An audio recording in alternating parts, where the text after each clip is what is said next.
UP triple SC पेट की आपकी series चल रही है, जिसमें अभी तक हमने बहुत सारे महत्वपूर्ण प्रश्नों को देख लिया है। तो इस सीरीज के क्रम में नए प्रश्नों को आज हम देखेंगे। ये सीरीज ऐसी है जिसमें पीवाईक्यू शामिल है और मॉडल क्वेश्चन शामिल है, जिनके आने की पूरी संभावना है। तो क्वेश्चन आपके सामने है, कह रहा है कि छात्र पारिस्थितिकी के लिए एक नया डिजिटल प्लेटफॉर्म कैंपस पावर किस बैंक के द्वारा लॉन्च किया गया है। ऑप्शन ए है ICICI बैंक, ऑप्शन बी भारतीय state bank, option C Punjab national bank और ऑप्शन डी HDFC बैंक। छात्र पारिस्थितिकी के लिए एक नया डिजिटल प्लेटफॉर्म कैंपस पावर किस बैंक के द्वारा लॉन्च किया गया है। कैंपस पावर कौन सा डिजिटल प्लेटफॉर्म है? Campus power. तो यहाँ पे सही उत्तर आपका ऑप्शन नंबर ए हो जाएगा, यानी कि ICICI बैंक के द्वारा जो है 23 जून 2022 को लॉन्च किया गया था। ये आपको ध्यान रखना है, महत्वपूर्ण प्रश्न है आपका परीक्षा के लिहाज से। अगला प्रश्न कह रहा है कि भारत के कितने राज्य बांग्लादेश के साथ सीमा साझा करते हैं। ऑप्शन ए इनमें से कोई नहीं, option B 5, option 6 7, option D आपका 6, यानी कि इनमें से कोई नहीं, या 5 या 7 या फिर डी। भारत के कितने राज्य बांग्लादेश के साथ सीमा साझा करते हैं। सही उत्तर आपका यहाँ पे हो जाएगा बी, यानी कि 5। भारत के 5 स्टेट या राज्य बांग्लादेश के साथ सीमा साझा करते हैं। वो कौन कौन से 5 राज्य हैं? पश्चिम बंगाल, मिजोरम, मेघालय, त्रिपुरा और असम। ये 5 ऐसे राज्य हैं जो बांग्लादेश के साथ सीमा साझा करते हैं। तो आपको ध्यान रखना है, पश्चिम बंगाल, मिजोरम, मेघालय, त्रिपुरा और असम।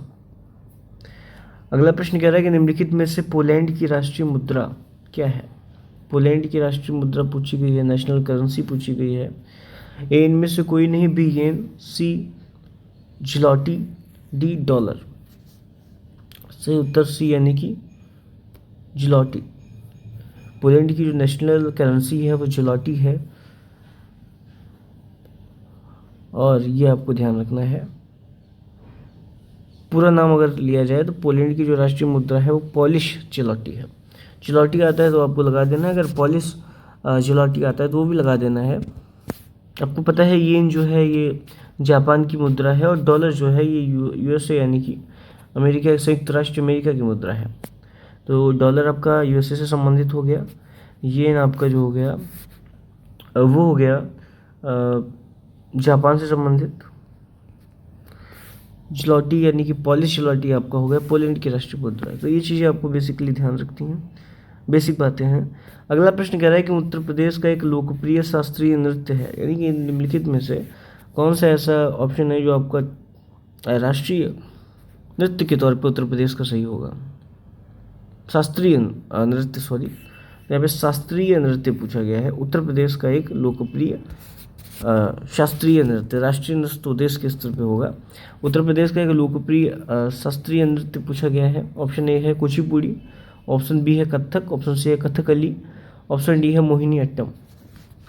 सही उत्तर आपका यहाँ पे बी होगा, यानी कि कथक। उत्तर प्रदेश का जो लोकप्रिय शास्त्रीय नृत्य है वो कथक माना जाता है, आपको पता है। कुचिपुड़ी आपको पता है, ये आपका आंध्र प्रदेश का शास्त्रीय नृत्य है, ये भी आपको ध्यान रखना है, आंध्र प्रदेश। इसके साथ ही साथ जो आपको ऑप्शन है कथकली और मोहिनी अट्टम, ये केरल राज्य के कथकली और मोहिनी अट्टम जो आपके होंगे केरल राज्य के शास्त्रीय नृत्य माने जाते हैं। तो उत्तर प्रदेश का कथक हो गया, और कथकली और मोहिनी अट्टम ये आपके जो हैं ये केरल राज्य के शास्त्रीय नृत्य हैं या डांस है। कुचिपुड़ी आपका जो है आंध्र प्रदेश से संबंधित शास्त्रीय नृत्य है। तो आपको ये ध्यान रखना है, कथक आपका उत्तर प्रदेश का शास्त्रीय नृत्य, ऑप्शन नंबर बी सही है। कथकली और मोहिनी अट्टम आपके केरल राज्य के शास्त्रीय नृत्य है, और कुचिपुड़ी आपका आंध्र प्रदेश से संबंधित शास्त्रीय नृत्य है। अगला प्रश्न कह रहा है कि निम्नलिखित में से किसके पास लोकसभा सत्र को स्थगित करने की शक्ति है। ए राज्यसभा अध्यक्ष, बी भारत के राष्ट्रपति, सी प्रधानमंत्री और डी लोकसभा अध्यक्ष। किसके पास लोकसभा सत्र को स्थगित करने की शक्ति है, पावर है। यहाँ पे सही उत्तर आपका जो होगा वो बी होगा, यानी कि भारत के राष्ट्रपति के पास लोकसभा सत्र को स्थगित करने की शक्ति होती है, पावर होती है। तो ये चीज़ें आपको ध्यान रखनी है। वास्को डी गामा का मकबरा दफन स्थान भारत में से निम्नलिखित में से किस स्थान पर ही पूछा गया है? ए दुर्गापुर पश्चिम बंगाल, बी चित्तौड़गढ़ राजस्थान, सी कोच्चि केरल और D Coimbatore Tamil Nadu. Vasco D gamma का मकबरा भारत के निम्नलिखित में से किस स्थान पर स्थित है, ये आपको बताना है। सही उत्तर सी यानी कि कोच्चि केरल होगा। कहाँ स्थित है? केरल में। वास्को डी गामा ने पुर्तगाल से भारत तक समुद्र मार्ग की खोज की थी और आपको पता है, और 1498 में कालीकट भारत आया था। कब आया था? 1498 में भारत आया था। कहाँ? कालीकट में। पुर्तगाल से भारत तक समुद्र मार्ग की खोज की थी। चलिए अगला प्रश्न कह रहा है कि थॉमस कप निम्नलिखित में से किस खेल से संबंधित है? ए बास्केटबॉल, बी बैडमिंटन, सी टेनिस और डी क्रिकेट। तो थॉमस कप जो है वो कहाँ किस खेल से संबंधित है? बैडमिंटन से। ऑप्शन बी यहाँ पे आपका ठीक होगा। किस खेल से संबंधित है? बैडमिंटन से संबंधित है। प्रसिद्ध पुस्तक यानी बुक विंग्स ऑफ फायर किसकी आत्मकथा यानी ऑटोबायोग्राफी है? A Sarojini Naidu, B doctor APJ Abdul Kalam, C Mahatma Gandhi और डी जवाहरलाल नेहरू। बहुत ही सिंपल प्रश्न है। विंग्स ऑफ फायर की जो आत्मकथा है डॉक्टर एपीजे अब्दुल कलाम जी की है। ये भारत के पूर्व राष्ट्रपति रहे और ये जो पुस्तक है 1999 में प्रकाशित हुई थी। यानी पब्लिकेशन जो आपको पूछा जा सकता है विंग्स ऑफ फायर का, पब्लिकेशन जो प्रकाशन वर्ष है वो 1999 है विंग्स ऑफ फायर का। अब्दुल कलाम, एपीजे अब्दुल कलाम की आत्मकथा है, ऑटोबायोग्राफी है। अगला प्रश्न है कि ग्लोबल वार्मिंग का अपेक्षित परिणाम है? ए सभी, बी समुद्र के स्तर में वृद्धि, सी तटीय रेखा में परिवर्तन, डी फसल पैटर्न में परिवर्तन। ग्लोबल वार्मिंग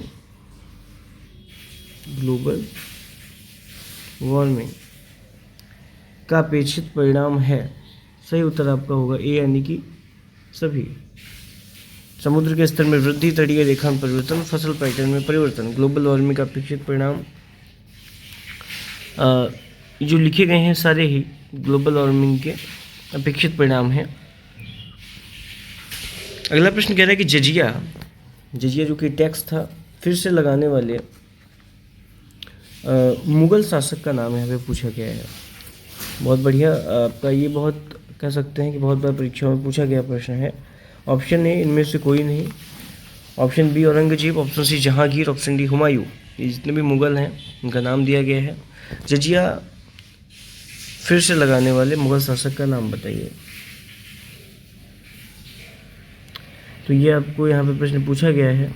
चलिए सही उत्तर यहाँ पे जो आपका होगा वो बी होगा यानी कि औरंगजेब। जैसा कि आपको पता है जजिया कर है गैर मुस्लिमों से लिया जाने वाला कर था जो कि मध्यकालीन भारत में लिया जाता था मुगलों के द्वारा।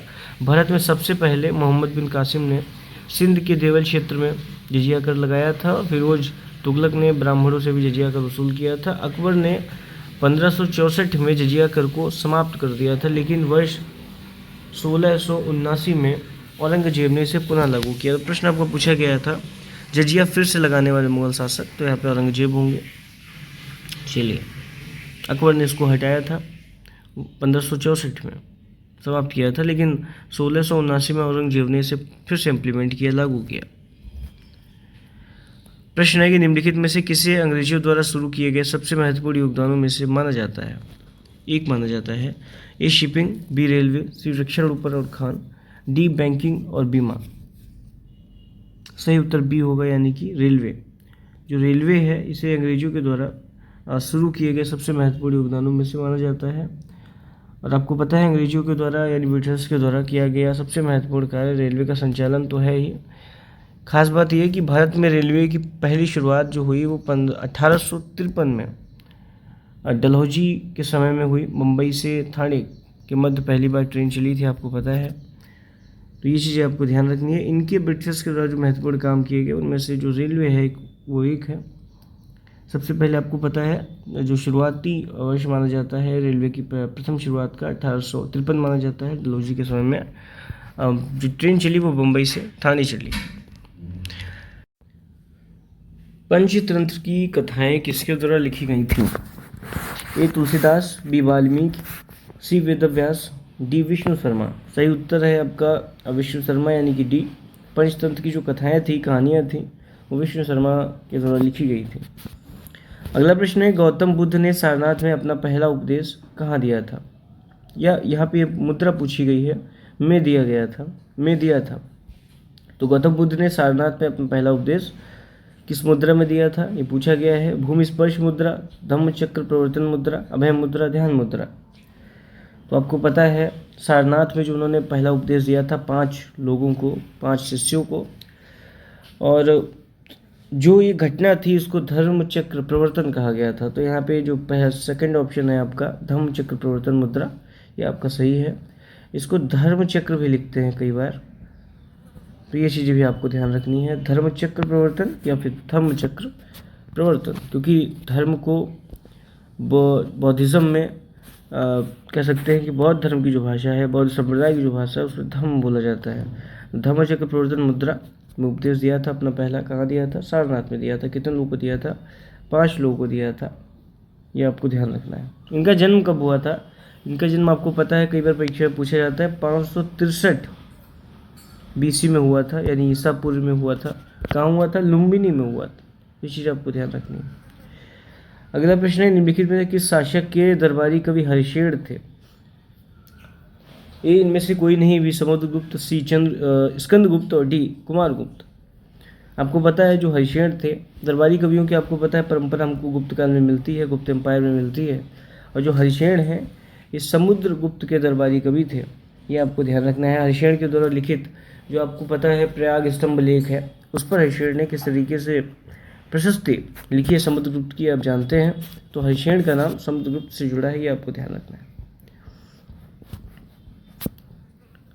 प्रश्न है कि पादप कोशिका भित्ति निम्नलिखित में से किससे बनी होती है? ए ग्लूकोज, बी सेलुलोज, सी सुक्रोज और डी फ्रक्टोज। सही उत्तर आपका बी है, यानी कि सेलुलोज। पादप कोशिका भित्ति सेलुलोज की बनी होती है। ये एक जटिल पदार्थ माना गया है जो पौधों को संरचनात्मक दृढ़ता प्रदान करता है। अगला प्रश्न है, किस विकल्प में सही विलोम युग्म है, यानी सही विपरीत उनका शब्द है? ए नूतन पुरातन, बी निषिद्ध तुच्छ, सी कर्कश खुरखुरा, डी जोड़ और उसका मेल यहाँ पे दिया गया है। सही उत्तर आपका ए होगा, यानी कि नूतन का पुरातन, ये सही विलोम युग्म है। नूतन का मतलब नया, पुरातन का मतलब पुराना, तो ये सही विलोम युग्म है, ये आपको ध्यान रखना है। और आपको पता है निषिद्ध का विलोम विहित होता है, तुच्छ नहीं होता है। और कर्कश मतलब कटु, उसका उल्टा मधुर होगा। यहाँ पे खुरखुरा दिया गया तो ये भी गलत है। जोड़ का उल्टा विलोम घटाव होगा या घटाना होगा। तो इस तरीके से यहाँ पे सही विलोम युग्म आपका ए है, यानी कि नूतन का पुरातन। प्रश्न है, ख्याली पुलाव पकाना मुहावरे का अर्थ क्या है? ऑप्शन ए है गुणात्मक वृद्धि होना, ऑप्शन बी भूला हुआ दुख पुनः याद आना, ऑप्शन सी असंभव बातों की कल्पना करना, ऑप्शन डी उपद्रव मचाना। सही ऑप्शन जो है यहाँ पे आपका हो जाएगा वो होगा सी, यानी कि असंभव बातों की कल्पना करना, या फिर किसी कार्य के होने की कल्पना करना, लेकिन वास्तविकता में उस कार्य को करने की चेष्टा न करना, प्रयास न करना। तो ये चीज़ें आपको ध्यान रखनी है। ख्याली पुलाव पकाना, इसका मुहावरे का अर्थ है असंभव बातों की कल्पना करना। अगला प्रश्न कह रहा है कि महर्षि शब्द का सही संधिविच्छेद बताइए। ए माँ प्लस हर्षि, या कह सकते हैं माँ धन हर्षि आहर्षि, सही उच्चारण होगा इसका माँ धन आहर्षि। बी है महधन ऋषि, सी है महिधन ऋषि, डी है आपका महाधन ऋषि। यहाँ पे आ नहीं पाया है, ऑप्शन डी है आपका महाधन ऋषि। सही उत्तर आपका जो होगा वो डी होगा, यानी कि महर्षि का संधिविच्छेद जो सही होगा वो महाधन ऋषि ये होगा। तो ये चीज़ आपको ध्यान रखनी है। ऑप्शन नंबर डी आपका जो करेक्ट है। और यहाँ पे जो संधि है वो गुण है, गुण संधि है। अगला प्रश्न है कि किस विकल्प में शब्द युग्म का भेद शब्द युग्म का अर्थभेद सही नहीं है? तो शब्द युग्म है अनिल अनल, बी है अंश अंश अंश अंश, सी है अपेक्षा उपेक्षा, डी है अवलंब अविलंब। अर्थभेद इसके क्रमशः दिए गए हैं हवा आग, हिस्सा कंधा, आशा निरादर, अधर और विलोकित। तो किस विकल्प में शब्द युग्म का अर्थभेद सही नहीं है ये पूछा गया है। ये ध्यान देने की बात है, कौन सा सही नहीं है ये पूछा गया है। तो आपको पता है यहाँ पे जो डी है वो आपका करेक्ट होगा, ये सही नहीं है।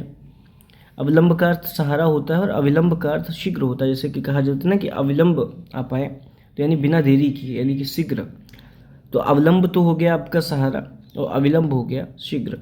तो बाकी जो अन्य शब्द युग्म हैं उनके अर्थभेद हैं वो क्रमशः सही हैं। जैसे कि अनिल को हवा कहा जाता है, अनल को हवा आग कहा जाता है, अनिल हवा अनल आग, अंश हिस्सा, अंश कंधा, अपेक्षा आशा, उपेक्षा निरादर, ये सारे अर्थभेद सही हैं शब्द युग्मों के।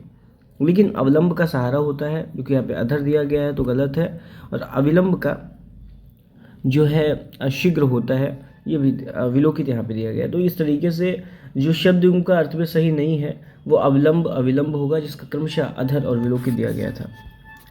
चलिए अगला प्रश्न कह रहा है कि किस विकल्प में सभी शब्द परस्पर पर्यायवाची हैं? ए पार्वती रुद्राणी भवानी, बी दानव निशाचर अंबक, सी मनोरथ स्पृहा निलय, डी रीता रिक्त तिक्त। किस विकल्प में सभी शब्द परस्पर पर्यायवाची हैं? सही उत्तर यहाँ पे आपका हो जाएगा ए, यानी कि पार्वती रुद्राणी भवानी, ये सभी शब्द परस्पर पर्यायवाची हैं। इसके साथ साथ उमा गौरी गिरिजा ये माता पार्वती के पर्यायवाची शब्द हैं, ये आपको ध्यान रखना है। ऑप्शन नंबर ए यहाँ पे करेक्ट है आपका। अगला प्रश्न है कि निम्नलिखित में से किस देश के वैज्ञानिकों ने पहला कृत्रिम भ्रूण तैयार किया है? A Israel, B USA, C Canada यानी कि कनाडा, और डी चीन। तो यहाँ पे जो सही उत्तर होगा वो क्या होगा ये आपको बताना है कि किस देश के साइंटिस्ट ने कृत्रिम भ्रूण बनाया है, ये आपको बताना है कि यहाँ पे सही उत्तर क्या होगा। सही उत्तर आपका इजराइल होगा, यानी कि ए ऑप्शन यहाँ पे आपका ठीक है। इजराइल के वेइजमान इंस्टीट्यूट के जो वैज्ञानिक हैं उन्होंने चूहे के स्टेम सेल से विश्व का पहला कृत्रिम भ्रूण तैयार किया है, ये चीज़ आपको ध्यान रखनी है। तो इजराइल का नाम वैज्ञानिकों ने पहला इजराइल के जो वैज्ञानिक है, इजराइल देश के जो वैज्ञानिक है, उन्होंने पहला कृत्रिम भ्रूण तैयार किया है जिसमें माध्यम बनाया वो चूहे को बनाया, ये चीज़ आपको ध्यान रखनी है। कौन सा इंस्टीट्यूट ने काम किया है? वेइजमान इंस्टीट्यूट। कौन सा इंस्टीट्यूट है? आपका इंस्टीट्यूट का नाम है वेइजमान इंस्टीट्यूट। इसने ही जो है शोध का कार्यभार देखा है, संभाला है, ये चीज़ आपको ध्यान रखनी है। चलिए अगला प्रश्न कह रहा है कि निम्नलिखित में से कौन भारत का पड़ोसी देश नहीं है? ए म्यांमार, बी चीन, सी यूएई, तो यूएई हो गया आपका, और मालदीव्स, तो मालदीव।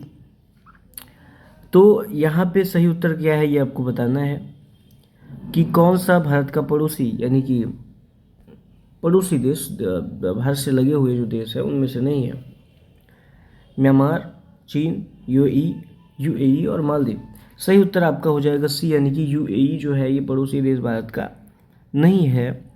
बाकी सारे आते हैं जैसे कि म्यांमार, चीन, मालदीव, ये सब आते हैं। पाकिस्तान, अफगानिस्तान, चीन, नेपाल, भूटान, बांग्लादेश, श्रीलंका, ये सारे जो है भारत के पड़ोसी देश है। बट यूएई जो है ये भारत का पड़ोसी देश नहीं है, ये आपको ध्यान रखना है। चलिए अंतर्राष्ट्रीय जैव विविधता दिवस किस तारीख को मनाया जाता है? ए 1 अप्रैल, बी 22 मई, सी 15 दिसंबर, डी 10 नवंबर। अंतर्राष्ट्रीय जैव विविधता दिवस किस तारीख को मनाया जाता है? सही उत्तर बी होगा, यानी कि 22 मई। अंतर्राष्ट्रीय जैव विविधता दिवस 22 मई को मनाया जाता है, यह आपको ध्यान रखना है। खास बात यह है कि संयुक्त राष्ट्र के द्वारा जैव विविधता के मुद्दों पर लोगों में समझ और जागरूकता वृद्धि, यानी कह सकते हैं अवेयरनेस की जो वृद्धि है, इसके लिए प्रतिवर्ष 22 मई को अंतर्राष्ट्रीय जैव विविधता दिवस मनाया जाता है। और खास बात यह है कि अंतर्राष्ट्रीय जैव विविधता दिवस की जो थीम है वो आपको ध्यान रखनी है, क्योंकि परीक्षाओं में वहाँ से प्रश्न बनते हैं। जैसे कि 2023 की जो थी वो थी आपकी जो थीम थी वो थी from agreement to action build back biodiversity, या कह सकते हैं कि समझौते से कार्रवाई तक जैव विविधता का पुनर्निर्माण। तो ये चीज़ आपको ध्यान रखनी है, जैव विविधता का पुनर्निर्माण। अगला प्रश्न है कि निम्नलिखित में से कौन सा विश्व का सबसे बड़ा नदी द्वीप है? प्रश्न को ध्यान से देखना है। प्रश्न पूछा गया है निम्नलिखित में से कौन सा विश्व का सबसे बड़ा नदी द्वीप है? ए मानपुरा द्वीप, बी श्री रंगम द्वीप, सी लुलु द्वीप और डी माजुली द्वीप। विश्व का सबसे बड़ा नदी द्वीप कौन सा है, ये पूछा गया है। सही उत्तर आपका डी है, यानी कि माजुली द्वीप जो है ये विश्व का सबसे बड़ा नदी द्वीप है। और खास बात यह है इसका जो किस एरिया में है, तो भारत के असम राज्य में ब्रह्मपुत्र नदी पर निर्मित है माजुली द्वीप। और माजुली द्वीप दक्षिण में ब्रह्मपुत्र नदी और उत्तर में खरकुटिया सूटी, लुइत सूटी और सुबनसिरी नदियों से घिरा हुआ है। ये चीज़ आपको ध्यान रखनी है। खास बात ये ध्यान रखनी है कि विश्व का सबसे बड़ा नदी द्वीप माजुली द्वीप है, जो कि असम राज्य में ब्रह्मपुत्र नदी पर निर्मित है। चलिए, निम्नलिखित में से हंगरी की राष्ट्रीय मुद्रा यानी कि नेशनल करेंसी पूछी गई है। ए हंगेरियन फॉरिंट, बी हंगेरियन नायरा, सी हंगेरियन पाउंड, डी इनमें से कोई नहीं। हंगरी की राष्ट्रीय मुद्रा, जो कि हंगरी आपको पता है एक देश है, सही उत्तर ए होगा, यानी कि हंगेरियन फोरिंट। क्या है? हंगेरियन फोरिंट। खास बात यह है कि हंगरी जो गणराज्य है एक तरीके से वो एक स्थल रुद्ध देश है, जिसकी राजधानी क्या है? बुडापेस्ट है। तो ये चीज़ आपको ध्यान रखनी है कि प्रश्न आ जाएगा इनकी राजधानी कौन है, तो बुडापेस्ट आपको ध्यान रखना है। बुडापेस्ट इसकी कैपिटल है, बुडापेस्ट। सही उत्तर ए हो गया। तो इस सीरीज में हमने कुछ महत्वपूर्ण प्रश्नों को देखा जिसमें PYQ शामिल थे और मॉडल क्वेश्चंस के तौर पे शामिल थे, यानी कि ऐसे प्रश्न जिनके आने की पूरी संभावना है, क्योंकि परीक्षा में तो पूछे जा चुके हैं और ऐसे प्रश्न रखे गए हैं जिनके आने की संभावना है, कि उन्हीं के दृष्टिकोण को रखते हुए जो PYQ में आए थे। तो हम जो ये सीरीज चल रही है इसमें हम हर वीडियो में 25 क्वेश्चंस को देखते हैं, ताकि बर्डन ना रहे पढ़ने के लिए, और सिर्फ ऐसे ही प्रश्न इसमें शामिल है जो PYQ में आए थे। इसके साथ ही साथ ऐसे प्रश्न हैं जो कहीं ना कहीं महत्वपूर्ण है, तो उनको रखा गया है। तो परीक्षा के लिहाज से दृष्टिकोण से UPSSC के लिए बहुत महत्वपूर्ण सीरीज चल रही है। इस क्रम में हम आगे नए नए प्रश्नों को देखते रहेंगे और हर वीडियो में हम 25 क्वेश्चनों को तकरीबन देखते हैं। तो फिर मिलते हैं, तब तक के लिए जय हिंद।